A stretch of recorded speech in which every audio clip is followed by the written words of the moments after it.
we appreciate it. The bigger packet is just this PowerPoint presentation that I'm going to do on paper, so you can take that home with you. It'll also be uploaded in your Eagle Training folder as well. We're not going to use this one today, but this is a more kind of procedural manual on how to do it, which you can take with you as well, and it'll be uploaded in the folders also. So the main thing that I want to get, that we're going to accomplish today, we're going to go through, of course, how AVID works, how to code the bills, a lot of details on getting things exactly right when it comes to descriptions, but also we're going to go over why that is, because I don't want you guys just to think we're being picky just because we want you to do it a certain way. There is a logic behind the method of why we're going to do it that way. Yeah, I know, as hard as that is to believe, that there's a reason for it. So this is basically going over just how the process works whenever we do bill coding. So the invoice gets sent to AVID. AVID puts all of the information, the invoice and what property it's going to and everything like that in the system. They, of course, do that manually. Somebody actually at AVID company does that. So they do make mistakes sometimes. So we'll talk about if you see a mistake, who to contact, and what kind of mistakes you might see. Then the invoice is going to be uploaded and sent to you for coding. That way you can tell us where you want it to come out of the budget and what it was for. After coding, it's going to be sent to Megan and I. We're going to take a look at it and give it a thumbs up and pass it on. Anything that's over 2,500 goes to Renee to be signed, which you guys don't really have to worry about that. You just be sending it to us. And then once us or Renee signs it, it goes down to accounting and Heather pays the bill and the company gets their money. So that's the long process of how we finally pay the companies. So when you log into AVID, and we're actually going to go on the website in just a minute so you can see kind of the live section as well. Good morning, John. Good morning. Good morning. Good morning. Good morning. This is what you're going to see when you come in to AVID. The invoice tab is the only one you're going to use. The other tabs, I don't know if this works on this screen. It doesn't look like it. Okay. The other tabs over there you're not going to ever have to worry about. Just the invoice tab. It's going to have your invoice number on this side, what date the invoice actually came to your system, the due date of when that invoice needs to be paid. So not just when you need to touch it and approve it, but when Megan and I have to approve it and then Heather has to approve it. So if you're going off of the due date, always make sure you're doing it a few days before the due date end at least. The vendor or supplier, the total, which property it's for, and then the workflow, which you don't really have to worry about too much. In order to open up the invoice, you would actually click on this little blue link here, and that will take you to the actual invoice page where you're going to code it and describe it. So for instance, this one is from Frank's Appliance Center. Your property code automatically will populate here, so you don't ever have to worry about putting that in. Sometimes this distribution line is what we call it. Sometimes this will automatically populate. Sometimes it won't be there. If it's not there, just click add and it'll add on a line for you. It'll automatically put in your property code and then you will fill in the remainder of the information. If I'm going too fast or if you have any questions, let me know. Okay. So your accounting codes are going to populate here. The easiest way to do this is just to start typing in. You can, for instance, this is a appliance repair invoice that they did. So you could just start typing in appliance repair and it's going to populate the RM code for you. This code is, of course, what you're telling the system to pull it out of what account. When you're doing this, it's really important that we use the right codes. Because if not, the financials are going to be messed up. Someone's going to have to fix it. Either if we don't catch it, accounting's going to have to go back and reclass it, and it can hold up financials. So the best thing to do when you are coding invoices is have your budget up. The reason I say that is because AVID has hundreds of codes in here, and we don't use all of them. For instance, I think under insurance claim, there's 10 different codes that all say insurance claim, but they all have different numbers. So you would need to take a look at your budget and see which GL code your property specifically uses and make sure it matches up with that one. Does that make sense? Yes. Perfect. Another thing to be wary of is sometimes you might say, okay, we've got a pool invoice. Type in the word pool, a few options come up, and you say, oh, that one says pool, and you click it. You want to make sure that it matches the GL code though, because we've got pool spa contract, pool spa supplies, pool spa repair, and most of our properties only use one of those GL codes. We don't use all of them. So you just want to double check your budget and make sure it's matching up. Any questions on that? Perfect. This is super easy. When you are searching for your accounting codes that you're going to use, you only want to use ones that have RM in front of it. That's for residential management. There is CM codes loaded up in there. That's for commercial management. So you will never, ever, ever use a commercial management code. It won't be able to be paid out of that account. Description. This is the picky important part that I was talking about the little tiny details. With the description, a few things to remember. It's a maximum of 20 characters. So don't type in a story. No one's going to be able to read it. And it'll let you type as much as you want to. But not all of it's going to show up, so don't waste your time doing that. There's a few different, 4 different formats here that we want you to use. So if it is for a unit, we want you to start out with the unit number. What did we do in that unit? And specifically, we want it with the unit number in front, and I'll show you why in just a second. So number 206, fridge repair. That would be perfectly fine. If it's something that anything that has to do with a turnover, if you're turning over a vacant unit, always put T/O under there. So, and the unit number.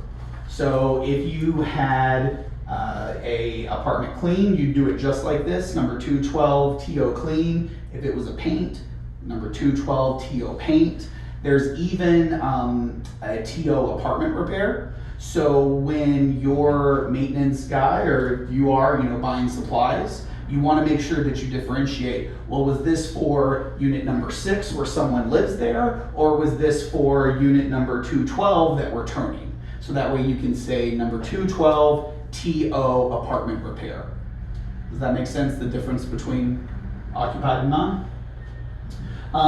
If something is recurring, if it's a contract that we do every single month, we want to make sure that we put the date in front of it as far as the month and the year. So for instance, with your pest control, 319 pest control.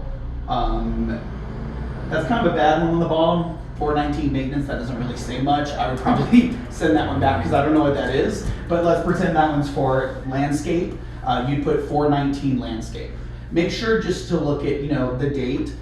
Some companies give out their invoices early, so it might be dated, let's say, August 28th, 2019, but it's for September's service. And that we're not caring about when the bill was, or the invoice was created. We're caring about what service date does that payment cover. So for landscaping, we put, if it's for September, 9/19 landscape contract.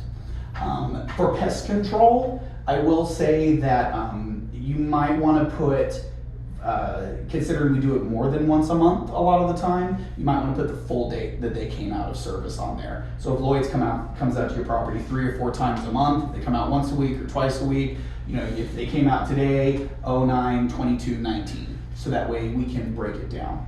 The reason that these descriptions are so important is because every month when we do our financials, we give these to the owners.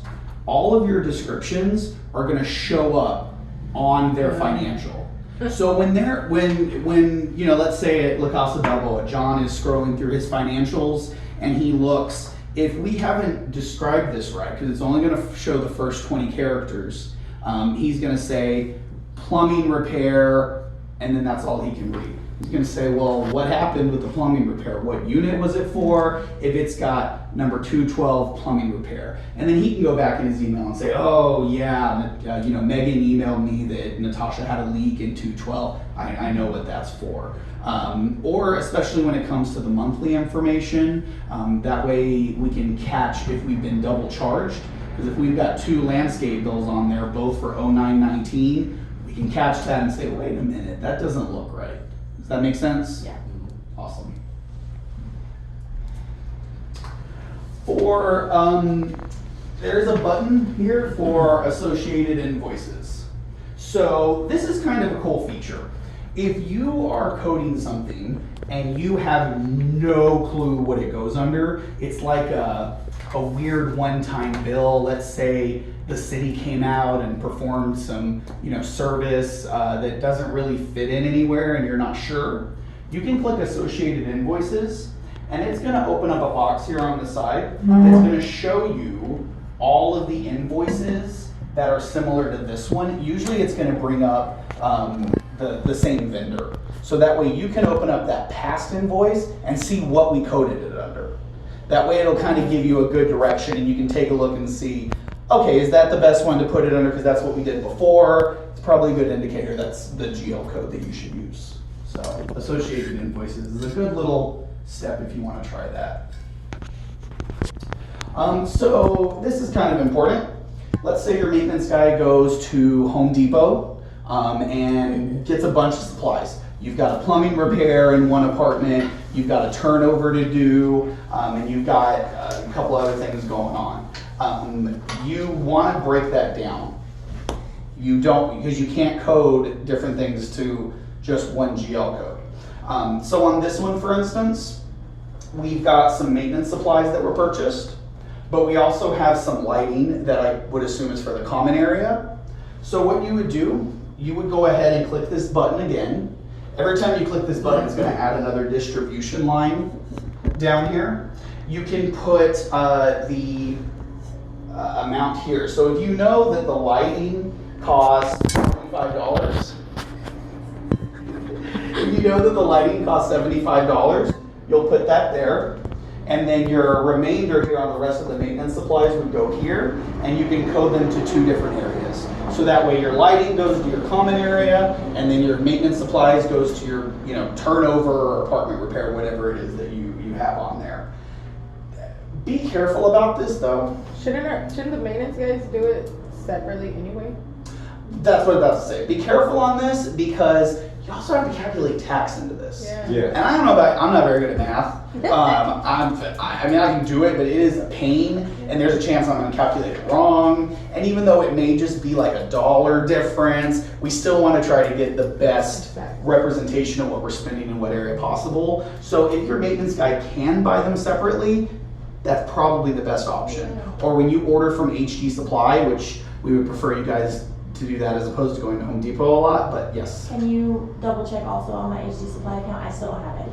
Oh yeah, absolutely. Get with me after and remind me and I'll check it out for you. So when you order from HD Supply, let's say you're ordering some lighting for the pool area, but you got some turnover supplies, order it in 2 separate shipments. That way you get 2 separate invoices, and that way you don't have to worry about calculating the tax and breaking it up and all of that. It'll save you a little bit of work. So, any questions on that? Okay. Sending an invoice to another user. There's a couple times that you may have to do this. For one, if you get something that just looks crazy and you have no idea, there's no associated invoices, you've never gotten an invoice like this before, you can assign an ad hoc approver. So you would go over to this button right here, More, and then assign ad hoc approver. You could send it to me or Megan and say, help, I don't know what to code this as. You would just type in the person's name you're wanting to send it to. So if you're wanting to send it to me, you just start typing in Daniel. My name will populate, you can click it, and then you can add a comment right here. I have no idea what this is for, have you ever seen this? And then we'll talk about it. Please be cautious when you are approving invoices. every invoice, even if it's a regular invoice that you get every month, check the address on it. We have had some vendors sending the, I'm sorry, not vendors, AVID, sending the wrong invoice to the wrong property. Especially, for instance, poor Jim at Garden View. There is a few Garden Views in San Diego, and he's been getting invoices for a totally different property. And at first, we weren't catching it. So they'd get the bill down in accounting and start going to pay it and say, wait a minute, what property is this? We don't have this property, this isn't ours. We're trying to pay somebody else's bills. So please pay attention to the address. If you run into those where you find out, oh, this is not for Wisconsin, this is supposed to go somewhere else, you would go ahead and assign ad hoc approver, and you would go ahead and send it to Heather Harvey. Heather is our accounts payable. She's the one who actually is the last step in this process of getting all the companies paid. So you would send it to her and say, this is not the correct invoice. This needs to go back to AVID. Because AVID does process bills for hundreds of companies. So every blue moon, one might slip through accidentally. So, Well, if we, I have a couple of invoices that come through, because I've ordered 4 La Casa Balboa, and then they come to me, and I went through that, and just said, did the comment area, this is for La Casa Balboa, because I made that order for them. yes. Does that still go to Heather? For that one, yes, because we have to change the entire property. So it's not just sending it to Natasha to approve. Heather has to go in and actually change the source property. So yes, you would go ahead and absolutely send that to Heather and let her know to change it. All right, attaching documents. After we end this recording, we're gonna just kind of briefly go over the GSA and contract training that Megan had sent out recently. But because this kind of goes hand in hand with it. We are wanting to be a lot more vigilant about getting the GSAs attached to invoices when it's over, when it's a large amount. If it's over that 2,500 amount that Renee needs to approve, she's gonna wanna see a GSA attached to this. What you do right here above your distribution line, we've got line items and then attachments. You can click on attachments, and down here you can upload the file. So let's say you have a $7,000 restoration bid from a flood that you had, which I'm having too many of those unfortunately lately. If it's $7,000, you're going to attach the GSA there, attach the lien release, if we need insurance documents. If you're not sure what to attach on a large bill, just reach out to Megan and I, and we'll let you know what we need on there. And then you can go ahead and approve it. And then when it comes to Megan and I, we'll open it up, make sure everything looks good, make sure you've attached everything you need, and we can send it off to Renee so that way she's got a nice bundle that she can just click on and see everything. Does that make sense? So after all of that, whatever steps you needed, once you are sure that your invoice is good to go, you've got your property code in there, you know it's for your property, you've checked your budget, you know that this is the exact area that you want the money to come out of, you've done your description and you made sure that it fits our parameters of what we're looking for, and you've got 100% of it in there, if you didn't have to break it down, then you can go ahead and click here and approve. And it will send it to Megan and I for the thumbs up to send it to accounting. Okay? Questions. How do I ask my manager a question about a specific invoice? If you have a question about a specific invoice, you can actually leave a comment in the comment section of the invoice. So down here right above your distribution line, right next to where we could do attachments, you can click on comments and you can actually email it to us. So you could put in Megan or I's email here and then type your question if you want to. You could also, you could ad hoc it over to us. We're just gonna end up ad hocing it back to you. So comment might be the better way to do it because we'll get an actual email with the information in it. All right, so here's some situational questions. If a vendor is called to fix a plumbing issue in an apartment, this should be coded as plumbing repair and supply, if applicable. That's the important part. To be honest, that statement is not 100% true.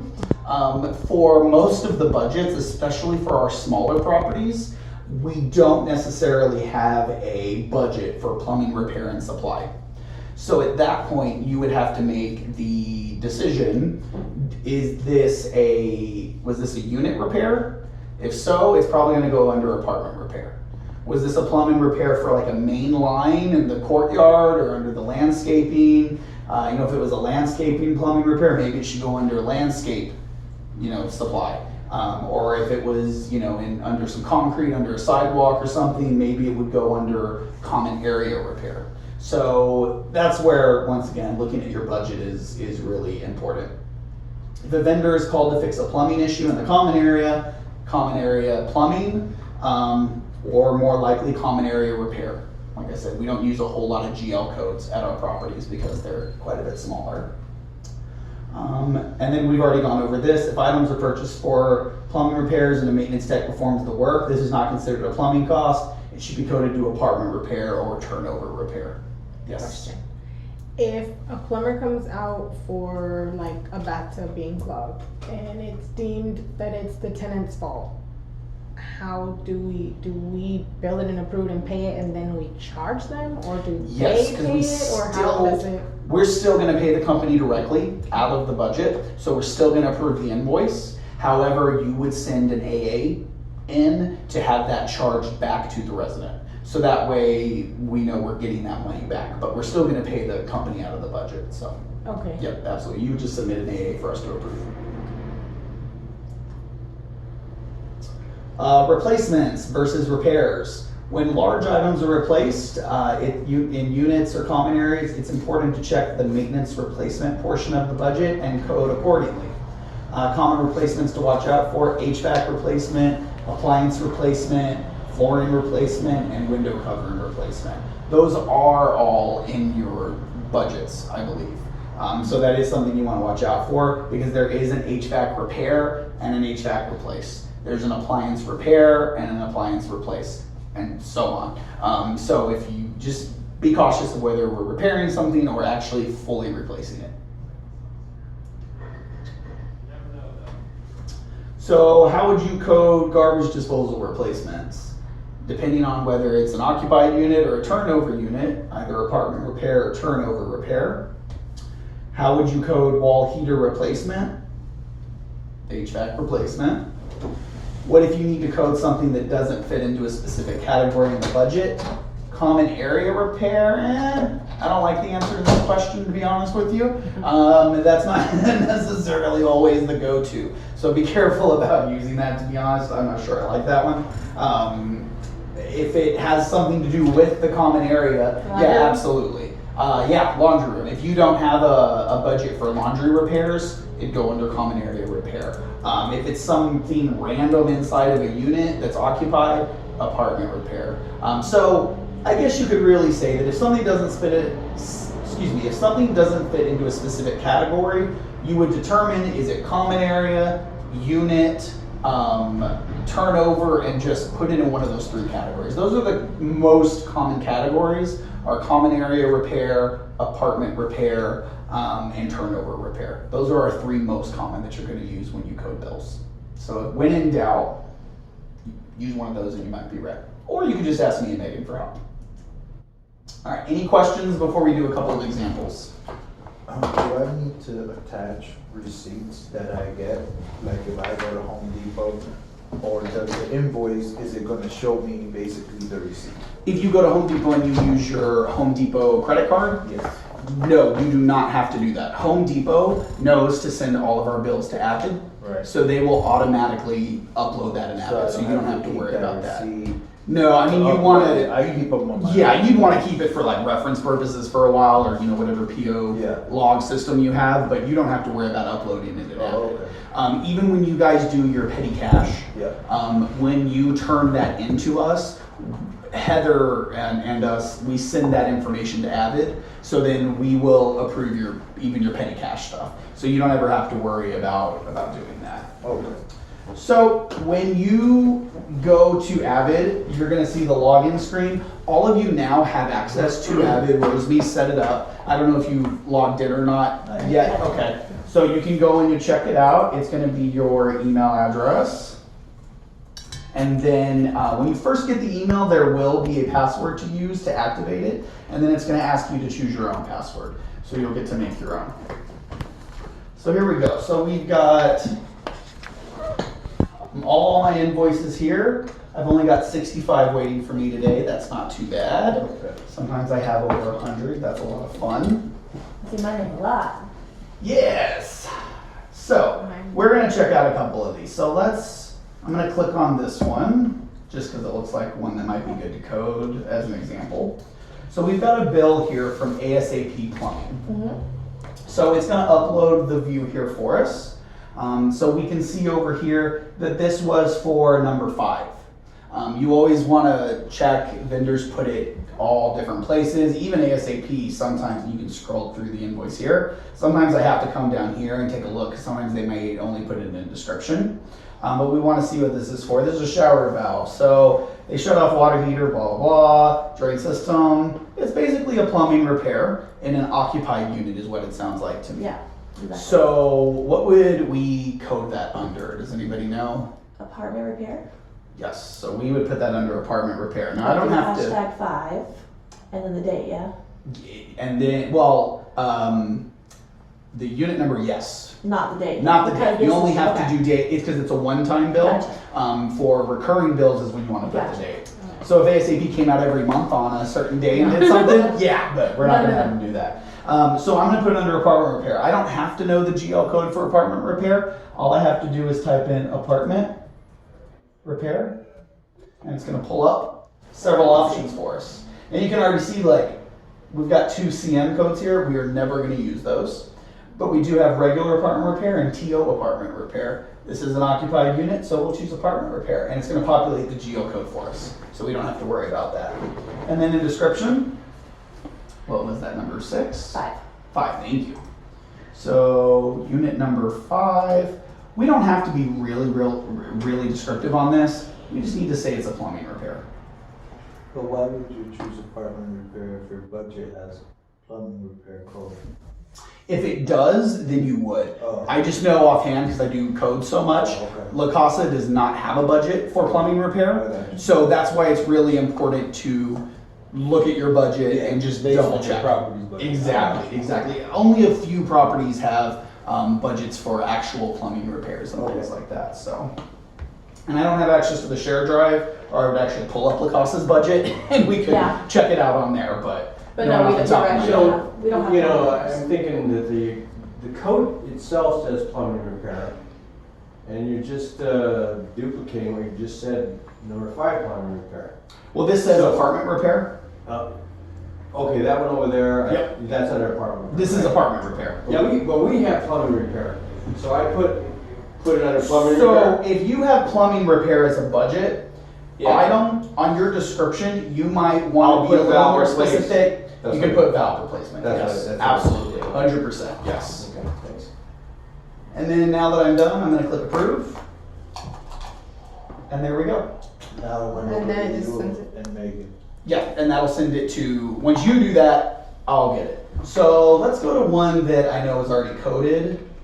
I think this one should be. Perfect. Okay, so this is kind of a one-time thing. So we have a Home Depot invoice here for Jefferson House 2 for smoke detectors for the smoke inspection. They put that under apartment repair, and well, they spelled it wrong, so I'll fix that. You want to make sure that, and I should have gone over this already, sorry. You want to make sure everything's capitalized and spelled correctly. We want to make sure, because we want to make sure we look professional when it comes out on the financials. So I'm going to change that, smoke alarm, and even though we only have 20 characters, I'm going to try to get a little bit more on there. And if I could type correctly, that would help. For inspections. Only the first few letters of that word are going to come through, but if they want to open up the full thing, they can. Plus, when it comes on the financials, smoke alarms, the owner's probably gonna know what I mean, that it's for inspections. You know, I just don't want him to think we're buying $150 worth of smoke alarms just cause. So I'm gonna add that on there just as a precautionary and approve it. Okay, and we'll do, That's the thing about the inspections, that you realize how many of these 10-year smoke alarms stop working. yeah, You get a they handful that do, don't work. they do. All right. So, can anybody tell me what is, oh, wait a minute.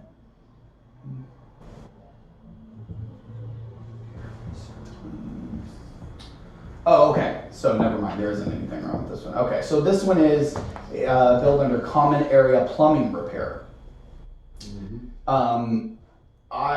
If I had my share drive right now, I would want to open up the budget and double check to make sure we have a budget for common area plumbing repair. I don't know if we do at Garden View. We might, but there's a possibility we don't. So I would want to check that, and then repair the recirculation line on the building. That's fine. There's no unit number to use because it's a common area. I'm not going to approve this one yet because I want to double check that GL code. So let's say you get a bill. Let's say Natasha opens this one up for La Casa, and she sees that she comes down here. It says Casa Balboa West or something, I don't know. And it doesn't say Capital Growth, and it has a completely different address here. She's like, okay, this is not for my property. I shouldn't pay this. Where, does anybody remember where we're gonna go to let somebody know about that? More? More. Yep, To Heather, yeah? and assign ad hoc approver. Yeah. So I will, yep, absolutely, I'll send it to Heather. I'm gonna type in Heather, there's her name. She's the only Heather we got, so you know it's her. Whatever Lewis tells me, just type H. Yeah, just type it, right, it'll come up. This is not for my property. That's it, that's all you gotta say, and then assign. I'm not gonna actually send it because it is for your property, so we're gonna cancel that, but you would hit assign. Are you gonna assign all these to me now? Yep. Yes. Oh, I have Megan's my has a lot emails of blowing them. up. You get a lot of invoices at La Casa for some reason. What are y'all doing over there? No, I'm just Everything's kidding. broken. It's not as overwhelming as it seems. It's not. It's really not. It is. Seems Better be overwhelming for the first It's time. starting to Mine calm is down. ridiculous. Yeah. Yeah. And these ones that are already sent to me, I'm not going to send them back to you. I will go ahead and code them. So you'll just get the new ones that come in. Oh, I must have got Megan. So- Yeah, Megan told me the other day, she's like, I'll send them all to you, I don't care. Yeah, I have like literally 10 or 15 emails in This the is last the- 2 days of This I is like the the last numbers one and we're stuff gonna though, so look this at. is fun.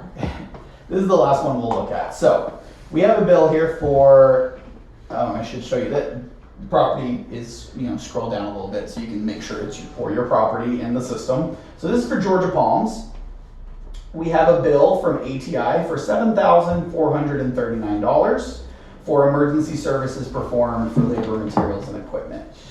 Can anyone tell me what special step we need to do on this bill before we submit it? attach that GSA. Yes, perfect. So we would go over here to attachments, and I would click upload, and I would find my GSA in here and upload it in there, and go ahead and make sure I've got my GL code, and then I put my